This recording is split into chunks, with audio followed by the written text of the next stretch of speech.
Hope you're enjoying the game, and in today's video we're going to show you a whole heap of different hidden secrets and game mechanics that you may or may not know about, and you can add them to your arsenal and it'll make your gameplay even better than it is. Should it be good? Let's do it. So one of the things with this game is there's a whole lot of hidden things that going on that you might or might not know about. Some of the stuff I'm going to show you today might get patched in the future, but for now they do work at time of recording, and I wanted to share this with you because as I'm finding things, I like to share them out so everybody knows and they get a better gameplay experience. I got to say, some of these I just didn't know about until very recently, and I'm talking the last couple of days. So let's get into it, and I hope you enjoy it. So what you might not realise is when you're out and about in the environment, Nyx is actually collecting things for you. So every time you come back to your ship, please check his little pile. If you run straight up here and just hang a right, you'll see there's a little pile of stuff in there. If you interact with it, this is all the stuff that the Nyx has collected when you've been out and about. One I didn't know about, and yeah, he doesn't like extra loot. So mechanic number 2, I don't know if you know this one, but you know, you can jump, you can slide, but did you know that you can combat roll? And all you have to do is the crouch button. You use the crouch button. On my controller it is B. If you need, just be running and double pump the B button for me, the crouch button, and that'll make her combat roll. And it's really useful for getting out of trouble when you're getting chased by enemies. And you pump it once when you're running to slide. So I don't know if you know about those mechanics, but really useful when you're in combat. Takes a little bit of finessing. Very useful little mechanic, and you don't hear about it being talked about. So you're going to spend a lot of time on your speeder in this game. You can't always fast travel to all these places, and you can see that the speeder has quite a wide turn radius, but you can actually shorten this turn radius by using the brake. Whatever the brake is on your system, for me it is left trigger, and you can see I can really swiftly turn quickly by using the brake. So there you go, you're almost drifting the thing, but if you didn't know that, there's a little tip for you, and it will allow you to get away from enemies so much easier and so much quicker. So a second mechanic that you can play around with on your speeder, I don't know how useful this is, but for me it's left and right bumper to do this, but you can actually drift sideways. Look, that's left bumper, that's right bumper, and you can see if you keep it stationary you can actually move it to left and right, and it's another mechanic that I haven't really seen a lot of people talking about.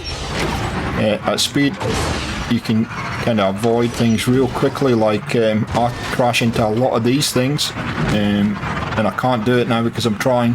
Again, left right bumper, whatever it is on your system, and yeah, there you go, you can move sideways. Okay, let's do some exploits on your blaster. So with your blaster you're going to be fire,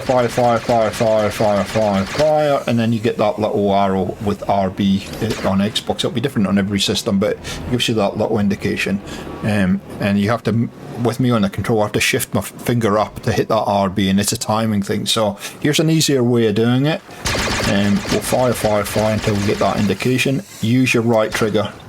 Whatever you're using to fire, whatever mechanism you're using to fire, just hit it again when you get that indication. You should not miss the timing using this method. Nice little game mechanic they don't tell you about. And there you go, I've got it every single time, just using my right trigger rather than my right bumper. The second one is around the stun shot, and you can see down the bottom of the right bumper to activate it. So we'll activate the right bumper. There we go, we've got the stun, and you can see, have a look at how slow that the cooldown and regeneration rate is. So here is an exploit that some of you might know about. If you go into your menus and go across to equipment, and go to blaster and go to appearance, select the appearance, change the camo on your gun and go back into the game, the cooldown's reset. So it's one that you can just keep doing and doing and doing. There we go. Cooldown's activated. We go into the, do that again, blaster, appearance, change it again. And you can see it reset itself. So the one that you might or might not know about, but if you're using the stun on the blaster a lot, then it is going to be highly useful for you. So one of the important things while we're on the blaster is modifying the blaster and getting upgrades and whatnot, and you're going to get lots of opportunities to upgrade your blaster in all kinds of ways. So, but sometimes it can be kind of hard to find out where to find the parts. So if you go into your blaster workbench, go to modules, and we'll find something we need to upgrade here. So the rapid, super cool, and you'll see there's a whole lot of materials that you obviously need. But if you hit that little button down in the bottom right there that says Y requirement details, it will actually tell you exactly where to go to get your upgrades for this module, and it just makes life a lot easier at figuring out where to get your upgrades from, and you can then go and target specific upgrades if you want them. And it just makes life a heck of a lot easier.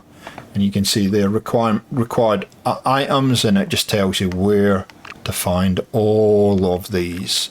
Likewise, if you go into your menus and you go to vehicles, we'll take the speeder for instance.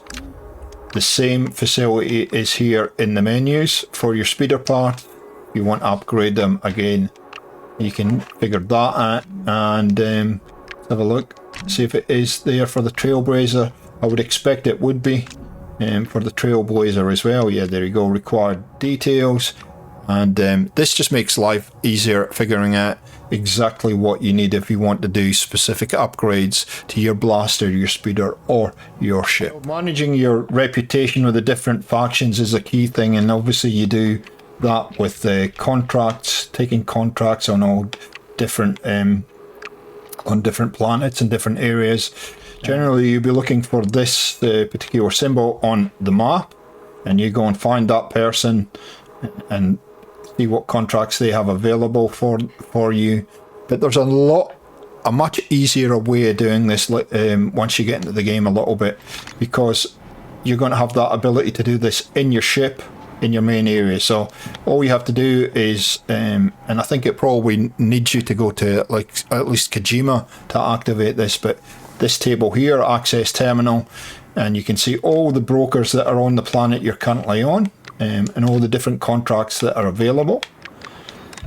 But the good thing about this is you can also look at all the off-world contract givers too, and you can kind of filter this by the different planets as well. You might not be aware that you can do this, but it does help managing contracts a lot easier. So finally, if you're like me, and as you play this game, you'll come across certain areas on the map that you can't access, and you need to actually do the main quest and go off planet and come back to access those. And I'm thinking of the fast shock trigger, and if you want to know how to get that, I've done a video on it recently, but that is one example where you actually have to go and follow the main quest before you'll be able to get the upgrade to get that part for your blaster. So many times, if you're like me, I just forget where things are. So if you go into the map, you can actually place a waypoint, which is well, gee, that's nothing unusual, is it really?